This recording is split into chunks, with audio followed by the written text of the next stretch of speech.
말씀은 창세기 26장 23절부터 28절의 말씀입니다. 창세기 26장 23절부터 28절의 말씀. 주본 앞에 화면을 보셔도 됩니다.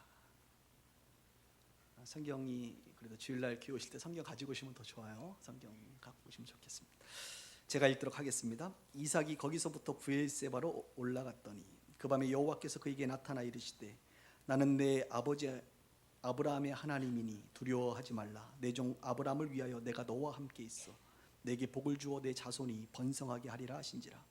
이삭이 그곳에 제단을 쌓고 여호와의 이름을 부르며 거기 장막을 쳤더니 이삭의 종들이 거기서 우물을 팠더라. 아비멜렉이 그 친구 아우삿과 군대장관 비골과 더불어 그랄에서부터 이삭에게 온지라. 이삭이 그들에게 이르되 너희가 나를 미워하여 나에게 너희를 떠나게 하였거늘 어찌하여 내게 왔느냐. 마지막은 같이 읽겠습니다. 그들이 이르되 여호와께서 너와 함께 계심을 우리가 분명히 보았으므로 우리의 사이 곧 우리와 너 사이에 맹세하여 너와 계약을 맺으리라 말하였도다. 아멘. 오늘은 창세기 19번째 시간 순종함의 결과라는 제목으로 말씀을 나누도록 하겠습니다. 지난 주일날은 간절함의 결과라는 제목으로 말씀을 나눴습니다. 이삭이 간절함으로 20년 동안 기도한 끝에 쌍둥이 아들을 낳았다는 이야기를 여러분들과 나누었습니다.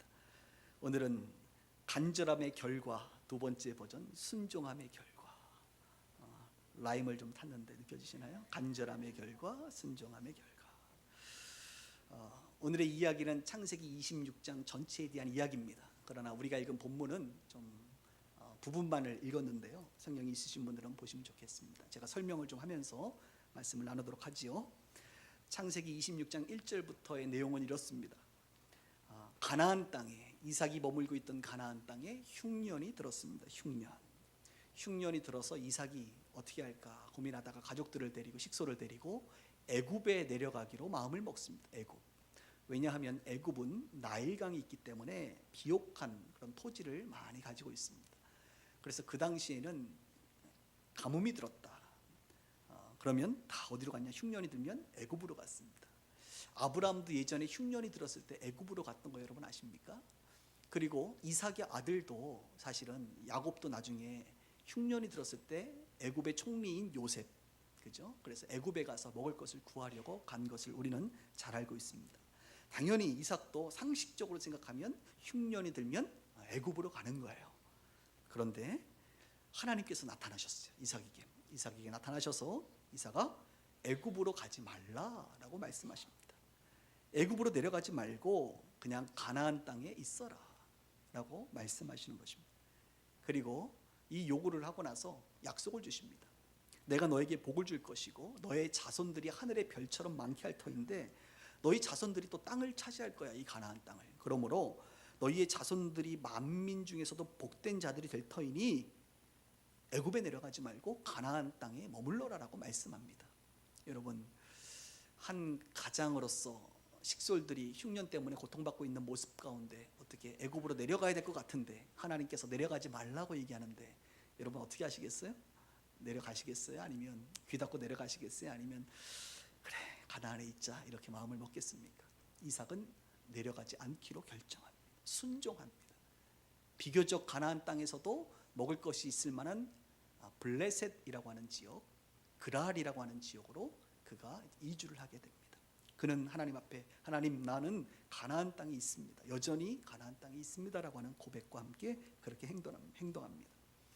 성경에 보면 가나안 땅은 젖과 꿀이 흐르는 땅이라고 말하고 있지 않습니까? 여러분 한번 생각해 보세요. 애굽이 젖과 꿀이 흐르는 땅입니까? 가나안 땅이 젖과 꿀이 흐르는 땅입니까? 육신의 눈으로 보면 애굽이 젖과 꿀이 흐르는 땅 아닙니까? 나일강을 중심으로 해서 먹을 것이 많잖아요. 흉년이 들어도 먹을 것이 많은 그 애굽 땅이 젖과 꿀이 흐르는 땅 아닙니까? 그런데 하나님께서는 애굽이 아니라 가나안 땅이 젖과 꿀이 흐르는 땅이라고 말하고 있습니다. 육신의 눈으로는 애굽이지만 영의 눈으로는 가나안이 젖과 꿀이 흐르는 땅이라는 것이죠. 왜 그럴까요? 젖과 꿀이 흐르는 땅이라고 하는 것은 좋은 강이 있고 비옥한 땅이기 때문에 적과 꿀이 흐르는 땅이 아니라 그곳에 하나님이 계시느냐 계시지 않느냐가 기준을 마련하고 있습니다. 하나님이 계신 곳이 적과 꿀이 흐르는 땅이, 아무리 좋고 아무리 배부르고 아무리 세상에서 떵떵거리며 살아도 하나님 없는 인생은 비참한 인생이고, 조금 부족해도 일용할 양식으로밖에 살아갈 수 없어도 하나님과 함께하는 그곳이 바로 적과 꿀이 흐르는 땅이라고 하나님은 말씀하고 계십니다. 그래서 이삭은요, 가나안 땅에 머물게 됩니다. 하나님의 말씀 앞에 순종합니다. 그런데 이 순종이라는 것이 그렇게 쉬운 것만은 아닙니다. 오늘 여러분들과 세 가지의 이삭의 순종함의 모습을 볼 터인데, 이삭이 참으로 순종하기가 버거웠던 것 같아요. 그럼에도 불구하고 그의 인생에 그는 순종하는 모습을 보입니다. 첫 번째는 이삭이 부족한 가운데서도 순종하고 있다는 것입니다.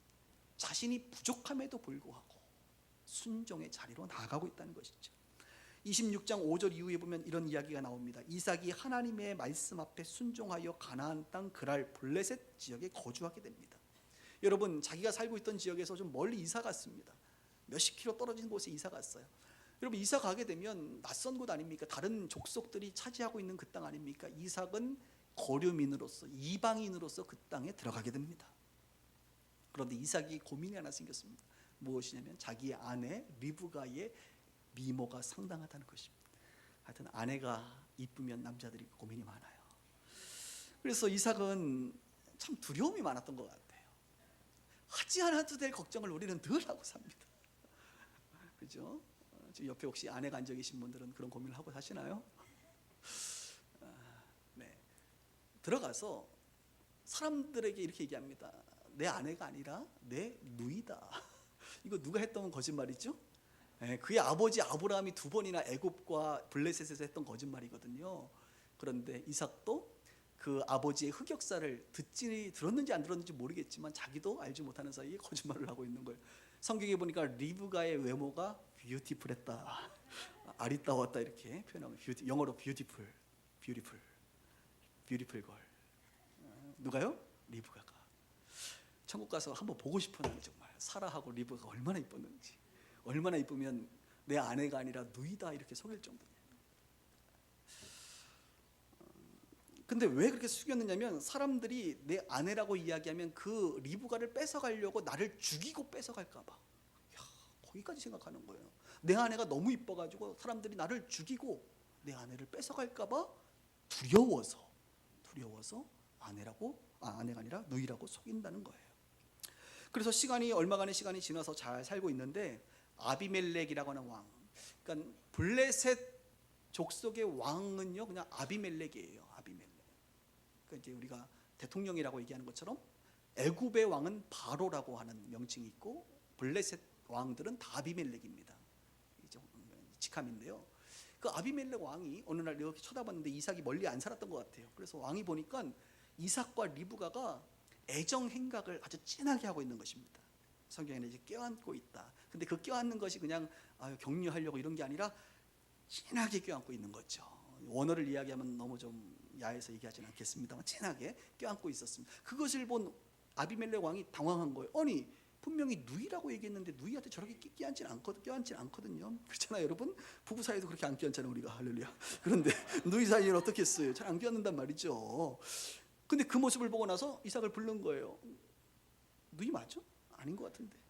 그랬더니 이제 실토를 하는 거죠. 내가 두려워서 죽일까 봐 내 아내를 누이라고 속였습니다라고 이제 이실직고를 하게 됩니다. 그래서 아비멜렉 왕이 이삭에게 이렇게 말합니다. 한바탕면 백성 중에 하나가 내 아내와 동침할 뻔했지 않았느냐.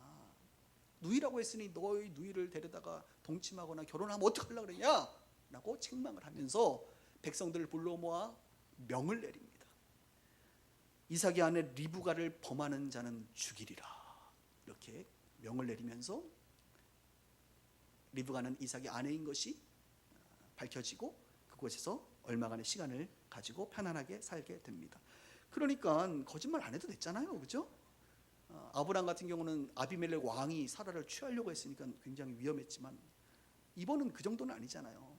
그럼에도 불구하고 이삭의 연약함들을, 부족함을 보게 됩니다. 그런데요, 이제 얼마간의 시간이 지나서 오늘 성경, 우리가 본문에는 없지만 성경을 보면요, 이런 표현이 나옵니다. 한번 들어보십시오.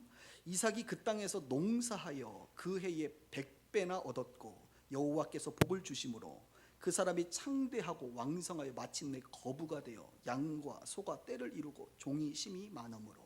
여기 중요한 단어가 나옵니다. 여호와께서 복을 주셔서 이삭이 농사를 지었더니 오늘 대표기도 됐지만 30배, 60배, 100배처럼 몇 배를 얻었어요? 100배의 수확을 얻었다는 거예요. 우리가 좋아하는 또 다른 단어가 하나 있습니다. 마침내 이삭이 거부가 되었다. 와, 이 거부. 평생 우리가 들어보지 못할 단어를. 이삭이요, 그 다른 족속 땅에서 살아가는 동안 하나님이 약속했잖아요. 떠나지 말라. 내가 복을 줄 것이다. 그 말씀에 순종했더니 농산물에 100배를 얻고 거부가 되고 부자가 되고 양, 소, 종들이 심이 많아지는 그런 일들을 경험하게 됩니다. 여러분, 타국에서 거류하는 자로서는 큰 성공을 한 것이죠. 그런데 저는 이 이삭의 모습을 보면서 참으로 이삭이 부족한 자라는 것을 느끼게 됩니다. 여러분, 타국에서 거류할 때는요, 어떤 자질이 있어야 됩니까? 적어도 담대함은 있어야 되는 거 아닙니까? 익숙하지 않은 곳에서 살아간다는 것은 담대함을 요구합니다. 그리고 용기를 요구합니다. 그리고 새로운 곳에서 개척하고 도전하는 도전 의식이 필요하죠. 그리고 이삭은 자신의 성품을 뛰어넘어 외향적으로 사람들을 대하며 그곳에서 생존하기 위해서 몸부림쳤어야 되는 사람입니다. 그런데 이삭은요, 그런 사람이 아니에요. 이삭은 천성이 소심한 사람이고, 이삭은 천성이 사람들하고 갈등이 일어나는 것을 원치 않고, 그는 내성적인 사람입니다. 그는 그 새로운 곳에, 낯선 곳에 가서도 여전히 두려움 가운데 살았습니다. 자기 아내를 아내라고 말하지 못하는 두려움 가운데 살았습니다. 그는 소심하게 살았습니다. 그는 내성적인, 지금으로 얘기하면 부족한 사람인 것이 분명합니다. 그런데 여러분, 이삭이 부족함에도 불구하고 그가 큰 부자가 되고 성공할 수 있는 이유는 무엇입니까? 하나님께서 그를 축복해 주셨기 때문에 그렇습니다. 그의 축복, 하나님의 축복은 말이죠, 다른 이유가 아니에요. 이삭이 부족함에도 불구하고 그가 하나님의 말씀 앞에 순종하여 애굽으로 가지 않고 가나안 땅에 머물러 있었기 때문에 그렇습니다. 하나님은 약속대로 이삭에게 복을 허락하여 주셨습니다. 저는 그 사람들 만나면 그 사람들의 장점들을 이렇게 많이 좀 이렇게 축복해주는 성향의 사람입니다. 이렇게 격려와 칭찬을 아끼지 않아요. 저는 과감하게 늘 얘기하는데요. 얼마 전에 저희 교회는 여러분 공무원들이 많습니다. 구청에서 일하시는 분도 계시고, 뭐 교직에서 일하시는 분들도 계셔요. 여러분, 공무원 되는 게 쉬워요, 어려워요? 되게 어려워요. 저는요, 공무원 되신 분들을 저는 존경합니다. 이 대한민국에서 공무원 되려면 여러분 시험 그 준비해가지고 공부 잘하는 사람만 되는 거예요. 저같이 태어나서 학교 다니면서 한 번도 장학금을 받지 못한 사람은 죽었다 깨어나도 공무원 될 수가 없어요. 그죠? 그런데 저희 교회 공무원들이 있단 말이에요. 그래서 제가 그분들 만나면 뭐라고 이야기했습니까? 집사님, 형제님, 자매님, 도대체 공부를 얼마나 잘했길래 공무원이 됐냐고 내가 이렇게 말해요. 칭찬하는 거죠. 격려하는 거죠. 참 대단하다고, 참 존경스럽다고 그런 얘기하면요, 그분들이 아이 뭘요 목사님 이러고 그냥 끝나는 게 아니라 항상 하는 말이 있습니다. 제가 최근에 물어보니까 다들 하는 말이 뭐냐면, 목사님 은혜로 됐어요. 아니, 공무원 되는데 은혜로 됐대. 은혜로 됐대. 정말 저는요 안 되는데, 부족한 사람인데 은혜로 됐대. 재밌는 것은요, 저희 교회도 이제 자영업자들 사업하시는 분들 있잖아요. 자영업자 사업가들이 이렇게 자리를 딱 잡는단 말입니다. 자리 잡고 나면 제가 뭐라고 하겠습니까? 형제님, 자매님, 어떻게 요즘에 경기도 어려운데 이렇게 자리 잡고 이렇게 장사하시고 그러시냐고, 대단하다고 격려를 하잖아요. 그럼 뭐라고 얘기하는 줄 아세요? 목사님 제가 좀 잘합니다, 뭐 이렇게 얘기하는 사람 한 명도 없어요. 목사님, 정색을 하면서, 목사님 진짜 하나님의 은혜예요. 은혜 외에는 설명할 길이 없습니다. 뭐 이런 식으로 얘기를 해. 물어본 사람 민망하게, 격려한 사람 민망하게 말이죠. 또 직장인들 중에도 취업하시거나, 요즘 취업 얼마나 어려워요. 취업하는 친구들이나 또 진급하신 분들한테 제가 얼마나 직장생활 잘하고 준비 잘했으면 이렇게 취업하고 진급하느냐 격려해주면 다들 하는 말이, 여기 계신 분들 갑자기 얼굴이 다 떠올라요. 저는 목사님 정말 저는 주님의 은혜로 취업했습니다. 이런 분들 많아요. 전업주부들 갑자기 본인들 빼니까 전업주부들도요, 아이들 잘 키우시는 분들 있잖아요. 다 해줘야 돼, 한 번 해주면. 그래서 전업주부들의 아이들을 잘 키우면, 잘 키우는 아이들 볼 때마다 제가 뭐라 그래요? 집사님 어떻게 이렇게 아이들 잘 키우셨냐고 이렇게 말하면 뭐라 그래요? 그분들이 목사님 저 한 거 아무것도 없습니다. 지들이 알아서 컸어요. 혹은 은혜로 컸습니다. 이렇게 얘기하더라고요. 제가 그것을 들을 때마다 느끼는 게 뭐냐면, 그 말이 사실이라고 한다면 하나님은 우리가 부족함에도 불구하고 우리에게 은혜를 베풀어 주시는 분이시다. 믿으십니까? 하나님은요, 그래서 우리가 감당할 만한 것보다 늘 하나 더 짐을 넣어주시는 것 같아요.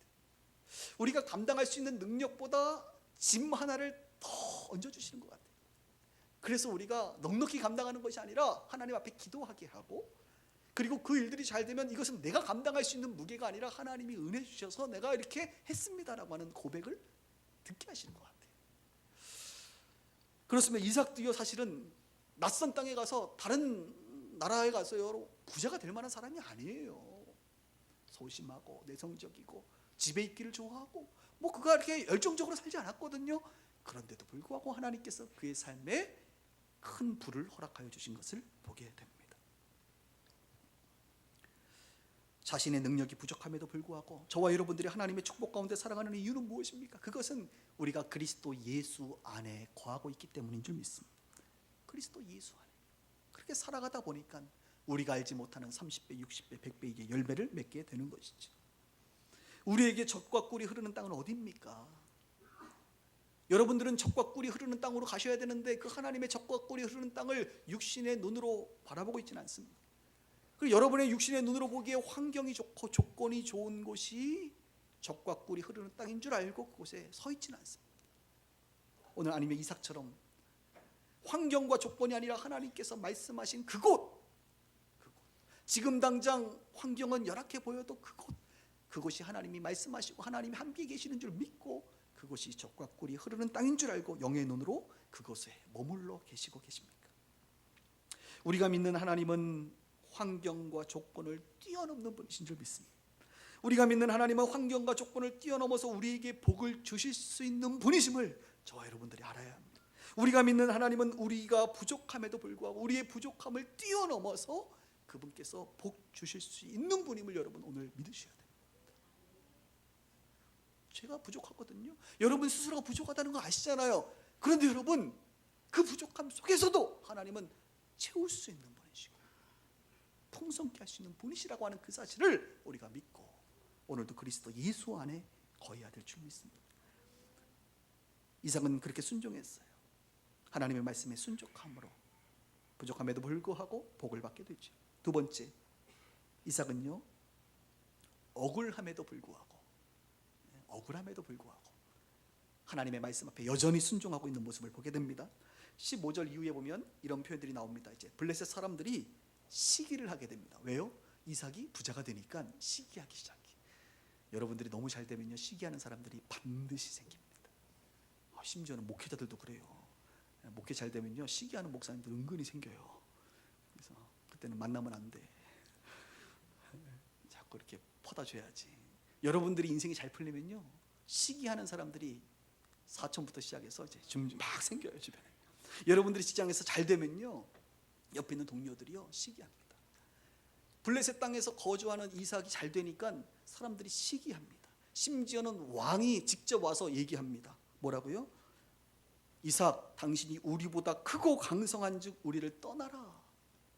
아니 이제 자리 잡고 좀 살만하니까 떠나래요. 밀어내네. 아이고 이삭이 어떻게 한 줄 아세요? 갑니다. 알겠다. 갑니다. 그리고 가족들 데리고 갑니다. 한참을 가다가 그랄 골짜기라는 곳에 머물러서 이제 여기면 되겠다 싶어서 보니까 예전에 자기 아버지 아브라함이 팠던 우물이 있는 거예요. 그런데 사람들이 그것을 다시 메꿔놨어요. 시기해서. 아브라함도 시기했기 때문에 그것을 이삭이 다시 팝니다. 그 우물을 팝니다. 우물을 팠더니 샘 근원이 나타나서 물이 터집니다. 여러분 그때나 지금이나 물이 중요해요. 물이. 그죠? 물이 없으면요 가축을 기를 수가 없어요. 물이 없으면 생존할 수 없어요. 그래서 샘 근원이 막 열리니까 이삭이 그곳에 모여서 이제는 살기 시작합니다. 그런데 웬걸 그 소식을 사람들이 듣고 블레셋 사람들이 찾아와서 다시 요구합니다. 이삭, 이 우물 우리 거야. 아직 여기 우리 블레셋이야. 나가. 뺏어버려. 자, 여러분 같으면 여러분이 이삭이면 어떡하겠어요? 이것 봐라. 열 좀 받는데 이제 강성하겠다. 힘 좀 생겼겠다. 한번 붙어볼만 하지요? 그런데 이삭은 그렇게 하지 않습니다. 빼앗깁니다. 양보라고 하기에는 좀 뭐하지요? 그냥 포기해버려요. 짐 싸라, 가자. 또 갑니다. 한참을 갑니다. 이번에는 또 다른 곳에서 우물을 팝니다. 팠더니 신나라고 하는 또 우물이 열려요. 그곳에 머물러서 또 있으려고 그랬어요. 그랬더니 또 블레셋 사람들이 와서 이것도 우리 거야. 지요. 자, 이 정도 되면 이제 예전에 어느 분께서 표현한 거, 이 정도 되면 이제 막 가자는 거죠. 이 정도 되면 이제 막 가자는 거예요. 그런데 이삭은 또 포기합니다. 오케이, 가자. 또 갑니다. 그가 간 곳은 르호봇이라고 하는 곳입니다. 그 르호봇이라고 하는 곳의 이름이 나중에 붙여졌는데 뜻은 넓은 장소라는 의미입니다. 첫 번째보다 두 번째보다 하나님이 주신 마지막 세 번째 르호봇의 우물이 훨씬 넓고 풍부한 수량을 가지고 있습니다. 그리고 나서 이삭이 그곳에서 자리를 잡고 이제 잠깐 내려와서 브엘세바라고 하는 곳에 다시 자리를 잡습니다. 한번 23절 오늘 본문 볼까요? 이삭이 거기서부터 브엘세바로 올라갔더니 그 밤에 여호와께서 그에게 나타나 이르시되 나는 내 아버지 아브라함의 하나님이니 두려워하지 말라. 내 종 아브라함을 위하여 내가 너와 함께 있어 내게 복을 주어 내 자손이 번성하게 하리라 하신지라. 이삭이 그곳에 제단을 쌓고 여호와의 이름을 부르며 거기 장막을 쳤더니 이삭의 종들이 거기에서도 우물을 팠더라. 이렇게 표현합니다. 여러분, 이삭이 조금 억울하지 않았을까요? 두 번이나 아니요, 세 번이죠. 어떻게면 거주하고 있던 그곳에서 쫓겨났습니다. 우물을 팠는데 빼앗깁니다. 또 우물을 팠는데 또 빼앗깁니다. 얼마나 억울했는지 그 우물의 이름을요, 첫 번째 빼앗긴 우물은 다툼이라는 뜻으로 에색이라 지었고요, 두 번째 뺏기니까 얼마나 열이 받았는지 사탄이라는 뜻이에요. 대적한다라는 의미의 신나라고 이름을 지었거든요. 그러니까 그의 감정이 거기 나오는 거죠.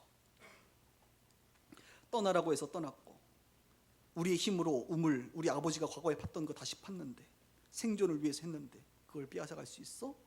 라고 그는 생각할 수 있었습니다. 지금으로 얘기하면 억울한 거지, 억울한 거.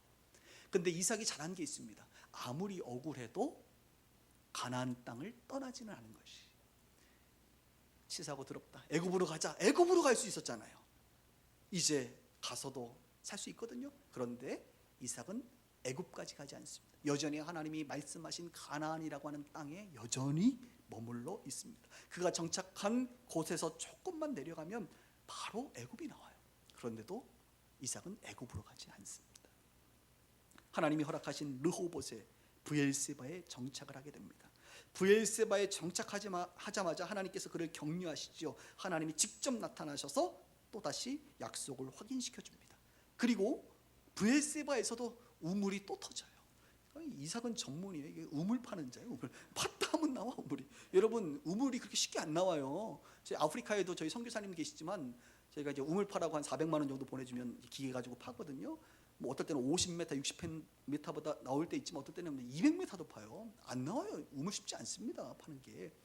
그 당시에는 뭐 이렇게 장비가 있는 것도 아니고 뭐 이렇게 탐색할 수 있는 것도 아닌데 그냥 파면 나온다는 거 쉽지 않아요. 그런데 이삭과 그의 종들은 그냥 파니까 나와요. 브엘세바에 정착하자마자 첫 번째 소식이 뭐예요? 이삭 주인님, 우물 터졌습니다, 이거예요. 이게 뭔지 아세요? 이 우물이 터졌다는 것은 하나님이 특별하게 관여하시고 축복하신다라는 증명이고 증거. 하나님은 억울함을 풀어주세요. 억울한 자의 삶을 기가 막히게 반전시키시는 분이 하나님이십니다. 이삭이 그렇게 억울하게 밀려왔지만 그것보다 더 좋은 것으로 하나님께서 반전해 주세요. 결국 아버지가 있었던 곳까지 하나님께서 인도해 주세요. 여러분, 놀랍습니다. 요셉을 보십시오. 요셉처럼 억울함을 많이 당한 사람이 없잖아요. 그런데 요셉의 인생을 밀려 어디까지 갔어요? 애굽의 총리까지. 하나님의 반전입니다. 너무 억울함 당한다 그래서 여러분 우울해하지 마세요. 하나님이 억울함을 다 아십니다. 억울함을 풀어주십니다. 억울함을 반전시켜 주십니다. 우리의 인생은요, 지는 것 같은데 이기는 삶입니다. 빼앗기는 것 같은데 빼앗기지 않습니다. 우겨쌈을 당하지만, 사방 가운데 우겨쌈을 당하는 것 같지만 당하지 않습니다.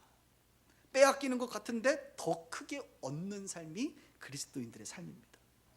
저와 여러분들의 삶에 억울한 일이 있잖아요. 이 일을 누구한테 얘기하겠어요? 억울한 일 얘기하기 쉽지 않습니다.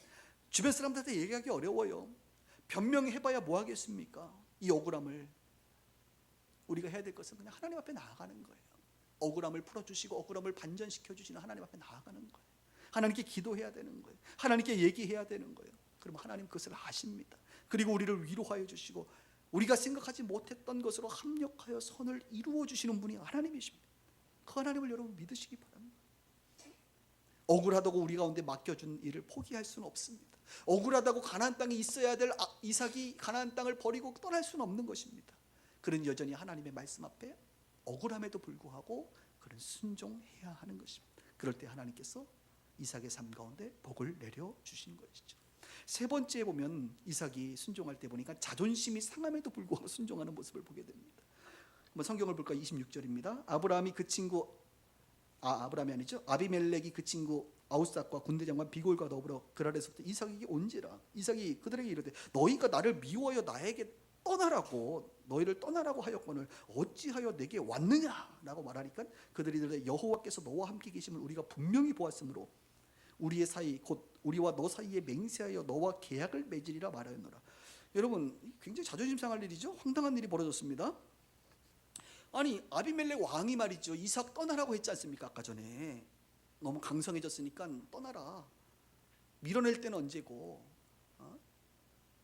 그런데 지금은 그들이 찾아와서 우리랑 상호 보호 조약을 맺자, 계약하자, 언약을 맺자, 이렇게 요구하고 있는 것입니다. 그 이유는 보니까, 멀리서 보니까 아비멜렉이 이삭은 여호와께서 너와 함께 계심을 우리가 분명히 보았다. 야, 여러분, 믿지 않는 사람이요, 믿는 이삭을 보면서 여호와께서 너와 함께 계심을 우리는 보았다. 대단한 삶이죠. 더 나아가 그 다음에 보면 이런 표현이 나옵니다. 이제 너는 여호와께 복을 받은 자이다. 사랑하는 여러분, 우리가 복을 좀 받아야 돼. 할렐루야. 그래서 믿지 않는 사람들이 여러분들을 볼 때에 당신은 하나님이 함께 하신다, 당신은 하나님께로부터 복을 받았다라고 하는 그 이야기를 좀 들을 수 있기를 주 이름으로 축복합니다. 이삭도 들었잖아요. 우리도 들을 수 있어요. 그러면서 상호 보호 조약을 맺는 것입니다. 그래서 이삭이요, 맺습니다. 맺어요. 왜냐하면 창세기 21장에 보면 아브라함이 한 번은 아비멜렉 왕하고 이 조약을 한번 맺었거든요. 우리 아버지도 그거 했으니까 나도 맺겠다라고 맺었어요. 맺었더니 또 종들이 찾아와서 이삭 주인님, 우물이 또 터졌습니다. 아니, 무슨 뭐만 하면 우물이 터져? 우물이 왜 터졌다는 건 뭘 의미해요? 그 조약을 하나님께서 기뻐하신다라고 하는 것을 상징적으로 나타내 주는 거예요. 기뻐하시는 거죠, 하나님께서. 여러분, 자존심이 좀 세세요? 어떠세요? 오늘은 내적 치유 설교네. 완전히 자존심이 좀 세세요? 어떠세요? 저는 자존심 상했을 것 같아요. 가라 그럴 때는 언제고, 우물 뺏은 거 생생하게 기억날 것 같아요. 물론 나중에 하나님께서 다 보상해 주셨으니까 조금 치유는 됐지만, 그럼에도 불구하고 아비멜렉과 블레셋에 대한 감정이 그리 좋지는 않을 것입니다. 이제 와서 계약을 맺자고? 그런데 여러분, 내 기분과 내 감정보다 중요한 게 하나님의 말씀이에요. 내 감정과 기분보다 하나님께 순종하는 것이 더 중요해요.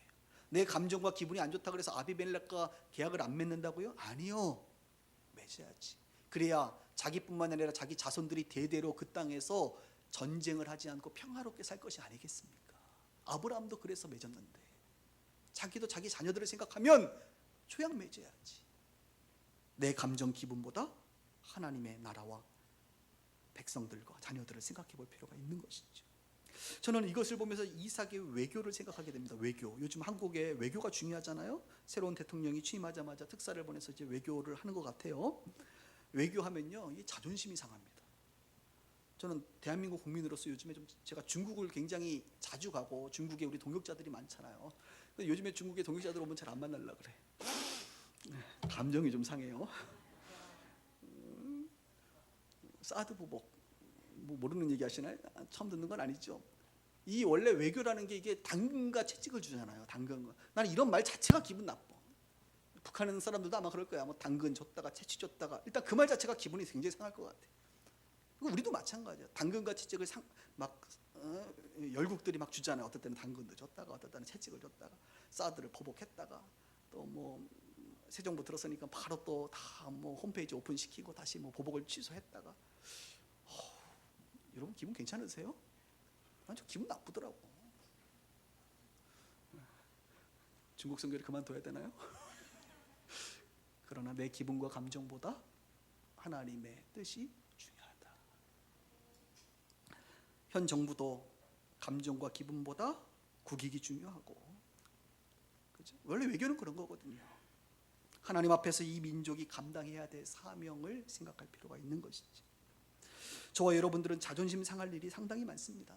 가정에서, 직장에서 사람들과의 만남이 있다는 것은 곧 자존심 상할 일이 많습니다. 나를 무시하는 것 같고 나에게 함부로 대하는 것 같은 일들이 얼마나 많은지 몰라요. 어떤 때는 나를 비난했다가 또 얼마 지나지 않아 비난했던 그 사람이 나에게 또 찾아와서 뭔가 도움을 구하는 일들이 얼마나 많습니까? 저도 그런 거 많아요. 어느 날 나를 비난하고 떠난 사람이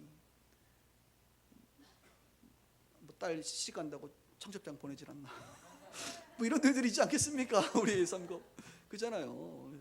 한 예가 그런 거예요. 도움을 받는 것은 참 많았으나 작은 것 하나에 상처받아 뒤에서 내 얘기하면서 말이죠. 여러분들 얘기입니다. 그러면서 여러분들 상처받는 일들이 왜 없겠어요? 그럼에도 불구하고 여러분 너무 그 자존심 상하는 것 때문에 관계를 무너뜨리지 않기를 바랍니다. 너무 그것에 연연하지 않기를 바랍니다. 여러분들이 가야 될 그 길을 가시면 돼요. 여러분들이 해야 될 일을 열심히 하시면 돼요. 예수님이 그랬잖아요. 예수님께서 십자가에 고난받으실 때 제자들이 다 도망갔잖아요. 여러분 좋다고 따라다닐 때는 언제고 3년 동안 다 도망가 버렸어요. 그래도 예수님은 부활하셔서 그들 또 찾아가시잖아요. 예수님도 자존심이 상하셨을 것 같아요. 기분이 나빴을 것 같아요. 자존심 상한다고 상대방 배척하지 마세요. 언제든지 다가오면 손 잡으세요. 여러분. 소인배가 되지 말고 대인배가 되세요. 한번 따라합시다. 소인배가 되지 말자. 대인배가 되자. 제가 이렇게 따라하라고 할 때는 중요한 것이 있고 또 하나는 잠에서 깨라고 따라하는 경우가 있는데 오늘은 두 번째입니다. 소인배가 되지 말고 대인배가 되라. 대인배가 되세요. 좀 작은 거에 콩하지 마시고 과거에 우물 좀 뺏었다고 콩하지 말고 하나님이 더 좋은 거 준 거 알잖아요. 너무 이렇게 맘상하지 마세요. 세례 요한이 얘기했죠. 나는 쇠해도 예수님이 흥하시면 된다. 나는 좀 자존심 상해도 하나님이 영광 받으시면 된다. 그 영혼이 주님께로 돌아오면 되고 그 사람이 다시 회개하고 돌이키면 되고 그 사람과의 관계가 회복되면 되는 거죠. 대인배가 되시기를 바랍니다. 오늘 어째 설교가 영적이지 않고 너무 윤리적이다. 이게 영적인 거예요. 이런 게 영적인 거예요. 우리의 삶이 다 영적인 것입니다. 여러분 다음 주에가 되면 이제 이삭 세 번째 시간인데 이삭 세 번째 얘기하면 이제 이삭 끝납니다. 아브라함 12번 했는데 이삭은 3번이에요. 그러니까 이삭이 별로 삶이 성경에 나오지가 않아요. 다른 말로 이삭은 별로 할 일이 한 게 없어요. 이삭이 몇 세 죽었냐면 아브라함 176세 죽었는데 이삭은 180세 죽었습니다. 오늘 이후로 180세까지 한 게 별로 없어요. 다음 주에 보시면 이제 이삭이 자녀들 축복하는 이야기 하다가 끝납니다. 나중에 보면 죽었더라. 이삭이 한 게 두 가지밖에 없어요. 보니까 지난주하고 이번 주. 지난주에는 간절함으로 아들을 낳은 것. 이번 주에는 순종함으로 가나안 땅에 버티고 있었던 것. 별게 아닌데요. 굉장히 중요한 거예요. 화려하진 않지만 가장 중요한 것을 그는 이룬 인생입니다. 화려하진 않아요. 아브라함처럼 야곱처럼 버라이어티하지도 않아요. 그러나 그는 자신에게 맡겨진 중요한 사명, 자손을 낳는 것과 가나안 땅에 머물러 있는 것, 이 두 가지를 그는 했습니다. 저는 이삭을 묵상하면서 이런 이미지가 떠올라요. 철길 위를 달리는 열차 같다, 이삭은. 그런데 이 철길은 뭐냐? 하나님께서 계획해 놓은 철길 말이죠. 하나님께서 만들어 놓고 설정해 놓으신 그 깔아 놓으신 그 철길 위를 이 이삭이 열차가 되어 달리는데 빨리 달리지도 않아. 탈선하지도 않아. 그냥 천천히 그냥 180세까지 가다가 끝나버려. 이런 이미지가 떠오르는 거예요. 또 하나의 이미지는 뭐냐면 다리라고 하는 이 브릿지가 떠올라요. 아브라함과 야곱이라고 하는 걸출한 하나님의 사람 사이에 아브라함도 이름이 바뀌잖아요. 야곱도 이름이 바뀌어요. 이삭은 그냥 이삭으로 끝나요. 뭐 특별한 게 없어요. 그러나 이 걸출한 하나님의 사람 사이를 연결하는 다리, 이삭이 없었으면 야곱이 없었겠지. 별로 중요해 보이진 않지만 반드시 있어야 될 사람, 이 사람이 이삭이 아닌가. 저희 교회도 보면 그런 사람들 많습니다. 이삭처럼 화려하진 않아요. 그러나 반드시 계셔야 될 분들. 저 여러분의 인생이 그렇습니다. 화려하진 않아요. 그러나 하나님이 깔아놓은 그 철길 위를 묵묵히 꾸준히 가는 그 사람, 그 이삭 같은 사람들 말이죠. 얘기를 좀 해야겠네. 제가 설교를 준비하면서 저희 교회 떠오르는 한 사람이 있습니다. 이곳에 계시는데 우리 이영환 목사님, 우리 은퇴하신 이영환 목사님을 지지난주에 월요일날 우리가 이제 실버들 나들이를 갔는데 제 차를 타셨어요. 가는 시간이 한 3-40분 걸렸는데요. 3-40분 만에 우리 목사님께서 자신의 인생 스토리를 다 얘기하더라고요, 저한테. 근데 목사님이 하신 많은 말들 중에 저는 이렇게 어르신들의 이야기 듣는 걸 매우 즐거워합니다. 근데 목사님이 많은 일을 하셨는데 둘이 같이 공감한 게 있어요. 뭐냐면 하나님께서 복은 하나님이 주신다, 이거예요, 결론은. 우리 목사님이 이제 한 60세의 목회자가 되셨지만 그 사이에는 태평양 화학에서 이제 근무를 하시고 또 논노라고 하는 그곳에서 이제 법정관리 대표까지 이렇게 하시면서 또 안수 집사님으로 평신도 때 신앙생활을 잘 하셨죠. 그 사이에 한 번은 이런 얘기하더라고요. 얼마나 영업이 잘 되고 수금이 잘 되는지 어느 날은 한 번은 수금을 하고 나면 한 달에 한 번은 집에 못 갔대요. 요즘 저희 교회 여러분 사무실 가면 집회 개수기가 있습니다. 딱 내려고 그때 그런 거 없었겠죠. 밤새도록 돈을 세고 아침이 돼서야 해장국은 아니죠. 술 드신 거는 사우나 가서 이렇게 하시고 아침 드시고 퇴근하셨다는 거예요. 그리고 본인이 어느 날 땅을 이제 부모님을 모시러 집을 이렇게 샀는데 그것이 마침 또 삼성동이야, 강남. 왜 거기 샀는지 몰라. 부럽게. 거기 사셔가지고 그냥 뭐 이렇게 되고. 그러니까 본인이 뭐 이렇게 뭐 별로 그리고 본인이 이제 법학을 하셨기 때문에 그 이제 법률 문제들 해결하는 일을 하셨거든요. 그러니까 위에서는 뭐 돈 쓰고 인맥 쓰고 막 해도 안 되는 걸 본인이 그냥 가면 뭐 아는 사람 만나가지고 이렇게 얘기하다 보면 문제가 풀리고. 본인이 얘기하는 게 자기 인생을 보니까 그냥 하나님이 그냥 이렇게 툭툭툭툭 열어가시더라고. 이것이죠. 하나님이 가라고 하는 곳에 가고 하나님이 하라는 일을 하고, 그래서 또 은퇴하시고 나서 또 목회자의 길을 또 부르셔서 그 길을 가시고, 아마 지금도 건강하시니까 앞으로도 하실 일이 있을 거라고 저는 봅니다만, 그 얘기를 듣는데 내가 얼마나 감동이 되는지. 여러분 정말 그래요. 그냥 하나님은요 되게 하세요. 하나님 마음에 합하면요 뭐 이삭이 뭐 대단해서 됩니까? 부족하잖아요. 별게 없는 인생이잖아요. 뭐 특별한 능력이 있는 게 아니잖아요. 그럼에도 불구하고 하나님께서 이 이삭을 축복하신 거죠. 아마 이곳에서 신앙생활 오래 하신 분들은 다 공감하실 거예요. 저도 마찬가지. 하나님이 그냥 되게 하시는구나.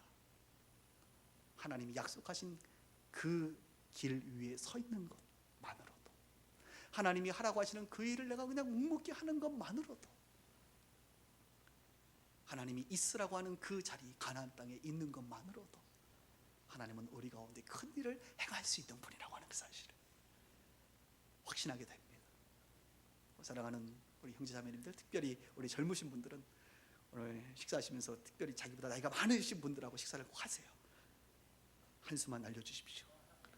그러면 식사하시다가 숙사를 딱 놓으시고 한마디 해줄게 하고 한마디 딱 할 때, 여러분 나이가 많으면요 중요한 얘기만 해요. 그걸 여러분이 붙잡아야 돼요. 저한테 물어보면 우리 젊은이들 이렇게 얘기하고 싶습니다. 하나님 마음에 합한 사람이 그냥 되면 돼요. 그럼 주님께서 메추라기를 몰아주시듯이, 반석에서 샘물이 터지듯이, 뭐 별로 한 게 없고 아내하고 맨날 그냥 사랑만 하다가도 거부가 되듯이 이삭이 오늘 2시부터 우리가 또 한 인생을 사시는 상담 쪽에 한국의 최고 권위자 되시는 두 분 목사님들을 모시고 가정 세미나를 하는데 저는 기대합니다. 그분들이 짧은 시간이지만 하시는 그 말씀들이 참으로 우리 인생에 약이 되고 양식이 된다는 것을 말이죠. 지혜 있는 우리 어른들의 이야기도 듣고 오늘 성경의 말씀을 듣게 되길 주의 이름으로 축복합니다. 네, 기도하겠습니다.